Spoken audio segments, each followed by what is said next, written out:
સુરત જિલ્લાના માંડવી તાલુકાના ઉશ્કેર તોગાપુર ગામ નજીક આવેલા કાકરાપાર જમણા કાંઠા કેનાલમાં ભંગાણ પડતા લોકોના ઘરો તથા ખેતરોમાં પાણી ભરવા પામ્યા। સુરત જિલ્લાના માંડવી તાલુકાના ઉશ્કેર તોગાપુર ગામ નજીક આવેલા કાકરાપાર જમણા કાંઠા સ્ટ્રક્ચરની બાજુમાં અંદાજે 70 ફૂટ જેટલું ભંગાણ પડવાને કારણે આજુબાજુના ઘરો તથા ખેતરોમાં પાણી ઘૂસી જવા પામ્યા હતા।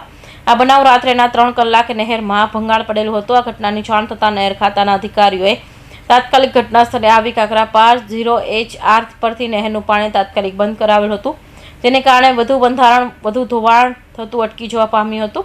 તેમાં ડેપ્યુટી એન્જિનિયર મેહુલ બોગરા તેમજ સેક્શન ઓફિસર વિકાસ મોરડિયા તથા સ્ટાફ ઘટના સ્થળે આવી પહોંચ્યા હતા અને રાત્રે 4 કલાકે યુદ્ધના ધોરણે કામગીરી હાથ ધરવામાં આવી હતી, જેમાં જેસીબી અને હિતાચી જેવી મશીનરીઓ સાઇટ પર મૂકીને કામગીરી હાથ ધરવામાં આવી હતી।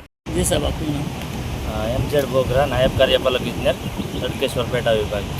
जी साहब आज શું કરતા આજે રાત્રે લગભગ 3 વાગે એક્વાડક સ્ટ્રક્ચર આવેલું છે કાકરાપાર મુખ્ય નહેરમાં, એની જોઈન્ટ લીકેજ થતાં પાણી રામકુંડ કોતરમાંથી થઈ તાપી નદીમાં જાય છે હમણાં, એટલે માટીકામ વગેરે કરીને 2-3 દિવસમાં ફરીથી કેનાલ ચાલુ કરવામાં આવશે અને ખેડૂતોને પાણી આપશે। સર ખેડૂતોને કેટલું નુકસાન થયું છે?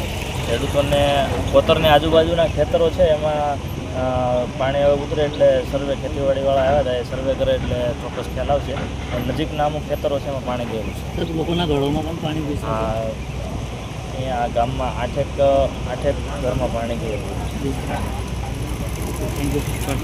અમીરસિંહ ચૌહાણ, માંડવી।